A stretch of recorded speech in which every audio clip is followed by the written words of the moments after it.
topik kasih ibu, bagi tepukan yang sangat buruk yang pernah bagi. Okay.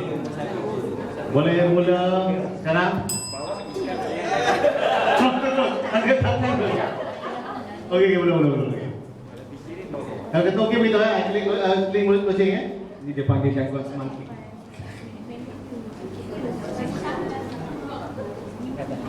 Saya lemutkan. Ada kes sharing Dia tengah present bulan lepas, kering telefon. Itu bukan lama. Okey, boleh? Bismillahirrahmanirrahim. Assalamualaikum warahmatullahi wabarakatuh. Salam sejahtera, salam satu. Alhamdulillah, salatu wassalamu ala Rasulillah wa ala alihi wa sahbihi wa man wala. Allah Ta'ala fi kitabil karim, a'udzu billahi minasyaitonir rajim. Wassayna al-insana biwalidayhi hamalathu ummuhu wahnan ala wahnin wa fisaluhu fi 'amain an ishkur li wa liwalidayk ilayya al-masir. Surah Luqman ayat yang ke-13. Maksudnya, dan kami telah wasiatkan kepada manusia supaya berbuat baik kepada kedua ibu bapa, kerana ibu telah mengalami dua kesusahan. Pertama, kesusahan semasa mengandungkan anak, dan yang kedua, kesusahan semasa membesarkan anak. Wali walidai, berbuat baiklah kepada kedua ibu bapa kamu, dan sesungguhnya kepada aku, kata Allah Subhanahu wa taala, kamu semua akan kembali. Dan Nabi sallallahu alaihi wasallam menyatakan hadis, al-jannatu tahta aqdamil ummahat. Sesungguhnya syurga itu terletak di bawah telapak kaki para ibu. Terima kasih Tuan pengacara majlis yang saya muliakan, Tuan Akmal, Tuan Megat, Warisan Rusia, tuan-tuan, para hadirin hadirat yang saya muliakan. Pertama-tama, marilah kita bersyukur kerana pada hari ini kita dapat bersama-sama dalam suatu program bual bicara ceramah khas sempena dengan Hari Ibu yang akan kami bawakan, iaitu kasih ibu membawa ke syurga. Sebelum itu, tuan-tuan, saya nak tanya, kasih atau tidak kepada ibu? Terima kasih, tuan-tuan. Oleh kerana tuan-tuan jawab kasih, saya mohon izin dalam masa 5 minit untuk tuan-tuan bersama-sama dengan kami semua daripada kumpulan pertama, kumpulan juara kasih, untuk kami bentangkan bersama-sama dengan tuan-tuan beberapa idea kami tentang bagaimana kita berinteraksi dengan kasih ibu membawa ke syurga. Baik tuan-tuan, saya bacakan tadi ayat Al-Quran dan hadis Nabi menceritakan bagaimana besarnya ibu dalam konteks kita sebagai manusia.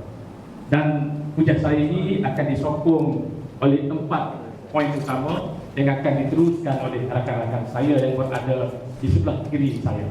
Sebelum saya beralih kepada hujah yang seterusnya, suka saya perkenalkan kumpulan kami. Saya mulakan dengan diri saya. Saya Muhammad Nur Aswadi bin Haji Muhammad Nur, boleh panggil Aswadi, bertugas di Kelantan, di Jabatan Penerangan Negeri Kelantan. Saya persilakan rakan-rakan untuk perkenalkan diri masing-masing. Terima kasih. Saya sendiri Fauzia Husin dari Unit Komunikasi Kupat, Kementerian Komunikasi dan Multimedia Kementerian. Saya Rosmawati binti Makno, bertugas di Jabatan Penerangan Negeri Terengganu. Dan saya Kamil Selvi, bertugas di Bilik Berita Radio Angkasa Puri.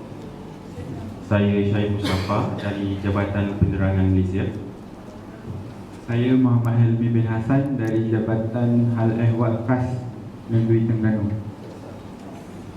Terima kasih rakan-rakan yang saya muliakan. Baik tuan-tuan, kita beralih kepada perkara pertama.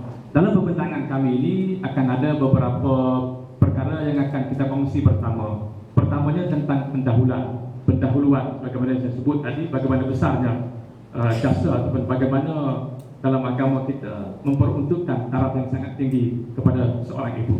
Manakala kita akan berkongsi dengan tuan-tuan 4 isi penting. Pertama, tentang status seorang ibu dalam konteks agama, sama ada agama Islam dan agama-agama lain yang berfungsi cita rasa yang sama. Yang kedua, pengorbanan seorang ibu, bagaimana besarnya pengorbanan seorang ibu.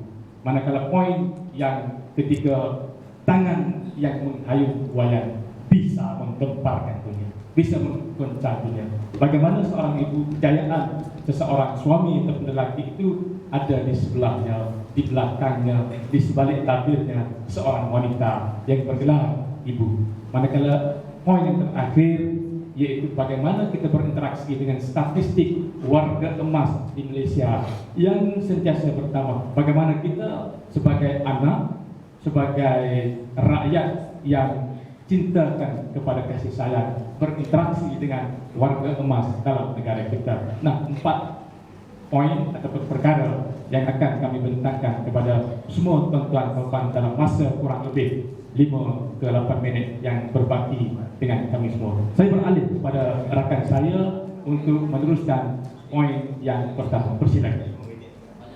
Terima kasih kepada rakan saya Encik Aswadi. Saya akan membentangkan aspek pertama, iaitu dari segi aspek agama. Tuan-tuan dan puan-puan sekalian, kenapa insan yang bergelar ibu harus kita sayangi dan kita hormati?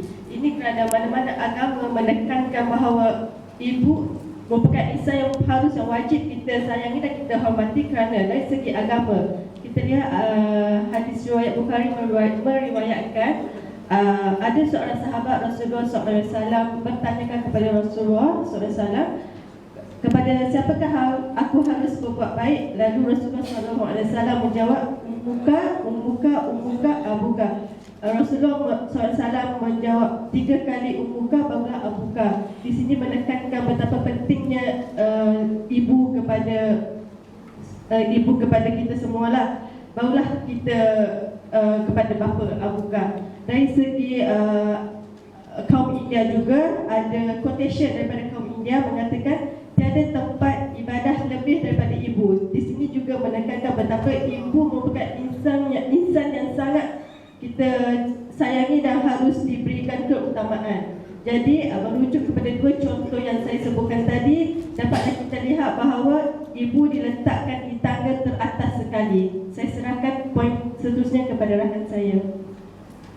Terima kasih Eros. Saudara-saudari, pastinya saudara-saudari akan bersetuju dengan saya jika saya mengatakan bahawa pengorbanan ibu itu tiada batasannya. Setuju kan? Setuju.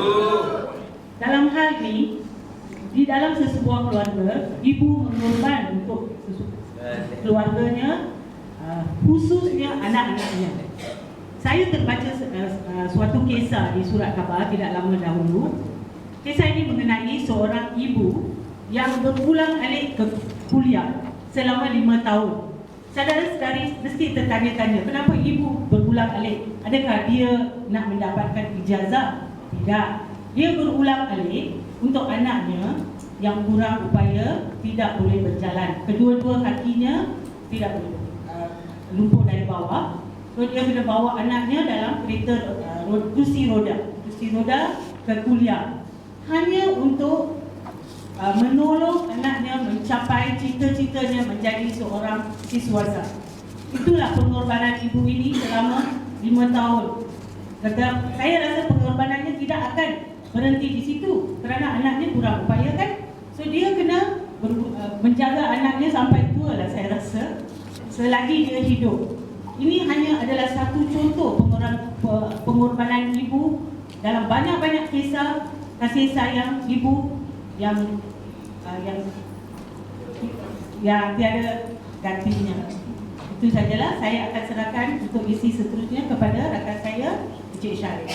Terima kasih Puan Sofi. Hadirin sekalian, seperti mana yang Puan Sofi berkongsi dengan kita sebentar tadi, bahawasanya pengorbanan ibu itu memang tiada kalangannya, tiada batasannya. Tapi ketahuilah hadirin sekalian bahawa terdapat setiap seorang daripada kita yang tidak pernah menghargai langsung jasa ibu kita, malah ada yang sanggup menderhakai ibu kita sendiri. Dan ketahuilah hadirin sekalian bahawa di dalam Islam sendiri, dosa menderhakai ibu itu tergolong dalam dosa-dosa besar, dan ia merupakan dosa kedua terbesar selepas mensyirikkan Allah. Mahukah kita saudara-saudari semua dihumban ke dalam api neraka kerana menderhaka kepada orang yang melahirkan kita selama ini? Maukah kita hadirin sekalian?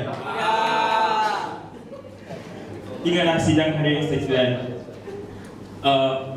di dalam budaya Melayu sendiri juga ada menyatakan dan memberikan kita pengajaran satu legenda di mana seperti yang kita tahu